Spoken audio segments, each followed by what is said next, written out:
When I think of Never Again, my mind instantly races to the families of the 17. It brings me back to the day, February 14th, when my friend Luke Hoyer was killed. No one should ever have to say that about their friend. To know someone through this tragedy really adds an extra weight on you because you share those memories and you spent time with them throughout their lives. Nick Droray not only impacted me, but he impacted the whole swimming community. And over this past year, we have been able to honor him and his accomplishments through his campaign, Swim for Nick. There's no words to truly describe what it's like when you see this girl who is so lifeless, laying in this coffin, only 17 years old. And then there's these pictures on the screens of her laughing and having fun with her friends. And when I think of Never Again, it just brings me back to that moment, hugging her mom and meeting her dad and just seeing the pain in their eyes.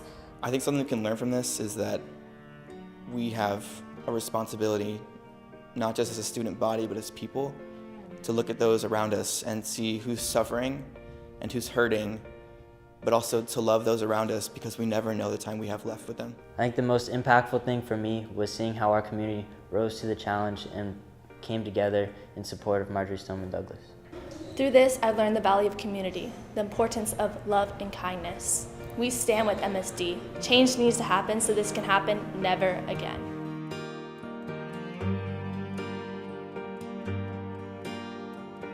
First Peter 5:7 says, "Cast all your anxieties on him because he cares for you."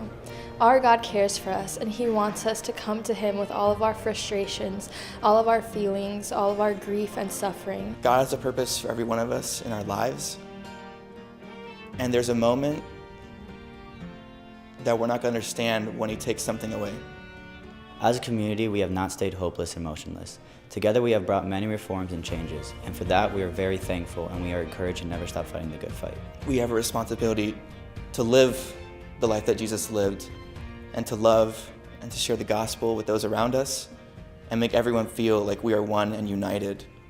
The tragic event that occurred last year at Marjorie Stoneman Douglas High School was the epitome of hate. But I believe wholeheartedly that it is our time as a community of believers to rise up, wrap ourselves in love, and charge into our individual communities with servant hearts full of kindness in a way that it permeates throughout and changes the rest of our world. Draw nearer to him in this time because he will give you love, he will give you peace, he will give you comfort, and he will give you hope. Darkness cannot drive out darkness. Only light can do that. Hate cannot drive out hate. Only love can do that. Never again.